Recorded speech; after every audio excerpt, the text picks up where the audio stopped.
There's this logic within the academic game, within academic research, and I think it's a microcosm of greater logic that we often see within culture, is that if you do everything right, whatever that looks like, whatever the market demands, then you will be rewarded. Except for the problem particularly within academic research, is that there's one way to do that right thing. And it's not clear at any given time what this right way actually looks like. And a lot of people struggle with figuring out where to go and what to do. And what we end up having is this logic where if you don't make it within the academic game, if you don't get, say, for example, you don't get the best PhD, you don't go to the right position for your job, you don't get tenure, any of those particular things, that means that you somehow failed along the way. Statistically, we know that that is a little bit of a flawed perspective. But statistics and how we feel, the culture, is completely different. And, why do I say that? A lot of people, many people don't get tenure in their first position that they go to. Many people end up going to a PhD program that they would never expect it to go to.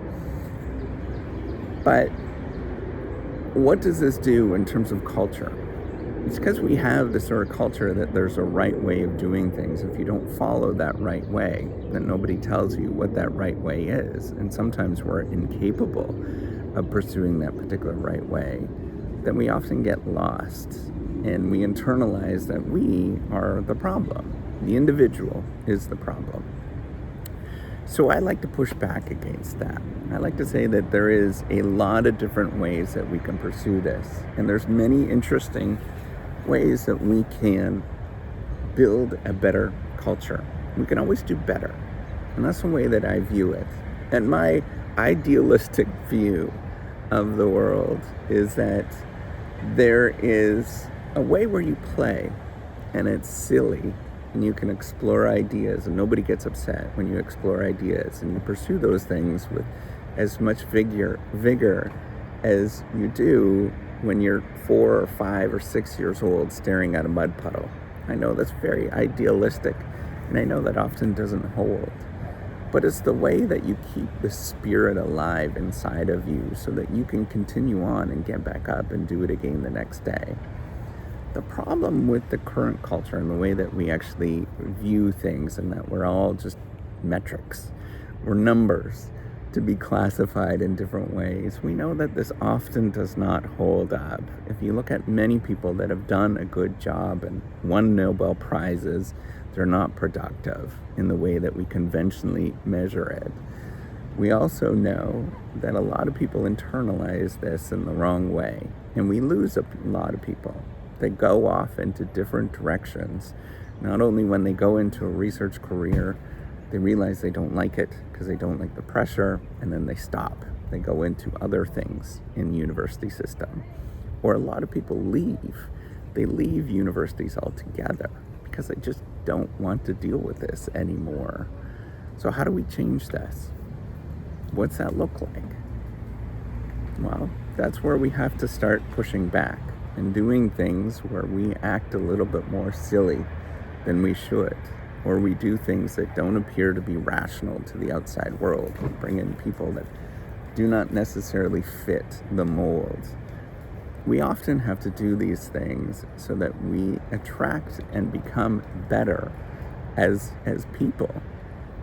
It's all about thinking of what would you like to be like, and how would you like to be classified in the future? As somebody that was part of the system and made other people feel terrible? There's other people that stood up for something and did something that was challenging, but at the same time that you knew that you were doing good things in this world. So that often means helping out other people. That often means laughing or being silly. That often means being curious, thinking about things in different ways where it makes you feel uncomfortable. I am very much, um, a dad type person, very much got a spouse, but I like to explore and think about other people that don't look like me and don't behave like me. And I like to accept that as well because I'm just curious. It's an interesting thing. And I wish everybody would view the world this way, as more of a playground and less anxious and less ready to trounce on other people. If we viewed the world as a playground, as this is curious, this is fun, we can laugh about things, there's a lot of peculiarities, we can often make a lot of progress.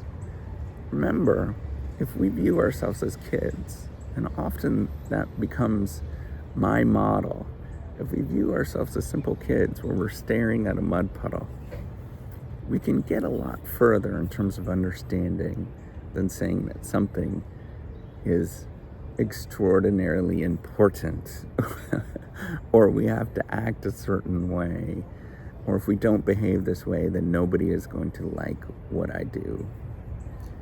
And if we do that, I think we'll create a much more healthier culture where people will want to show up and they'll love what they're doing.